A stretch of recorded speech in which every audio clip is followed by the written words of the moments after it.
ভালোবাসার মানুষটি যখন অন্য কারো হাত ধরে নতুন জীবন শুরু করে তখন বিচ্ছেদের যন্ত্রণা কারো কাছে হয়ে ওঠে অসহনীয়।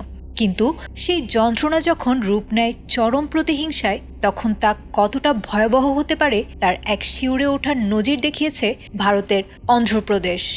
ঘৃণা আর হিংসার এমন এক মিশেল যা হার মানিয়েছে সিনেমার টান টান থ্রিলারকেও।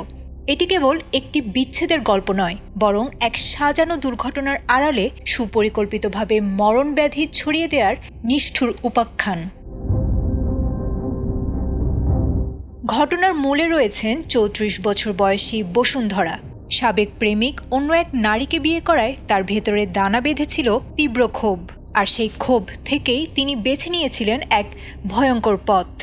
লক্ষ্য ছিল একটাই, যে কোনো উপায়ে ওই দম্পতিকে আলাদা করা।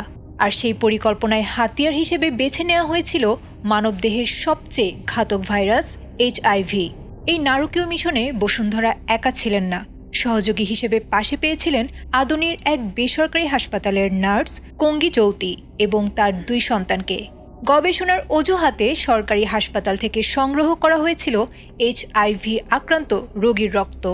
সেই রক্ত ফ্রিজে সংরক্ষণ করে অপেক্ষা করা হয়েছিল সঠিক সুযোগের। ভারতীয় গণমাধ্যম এনডিটিভির তথ্য মতে গত 9 জানুয়ারি দুপুরে ভুক্তভোগী নারী চিকিৎসক যখন স্কুটারে বাড়ি ফিরছিলেন তখনই মঞ্চস্থ হয়েছিল নাটকের শেষ অঙ্ক।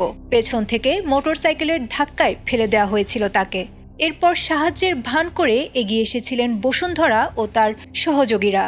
আহত চিকিৎসককে অটোরিকশায় তোলার ছলনায় কৌশলে তার শরীরে পুশ করা হয়েছিল সেই সংক্রমিত রক্ত। পরক্ষণেই সে নারী চিৎকার করে উঠলে পালিয়ে গিয়েছিল চক্রটি। ভুক্তভোগী নিজেও একজন চিকিৎসক হওয়ায় দ্রুত বিষয়টি আঁচ করতে পেরেছিলেন।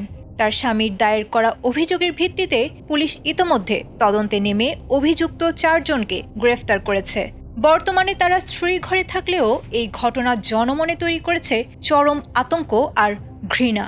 প্রতিহিংসার আগুনে পুড়ে একজন সুস্থ মানুষকে তিলে তিলে মৃত্যুর দিকে ঠেলে দেওয়ার এই প্রচেষ্টা আধুনিক সমাজকে আরও একবার স্তম্ভিত করে দিয়েছে। আয়েশা আক্তার, ATN বাংলা।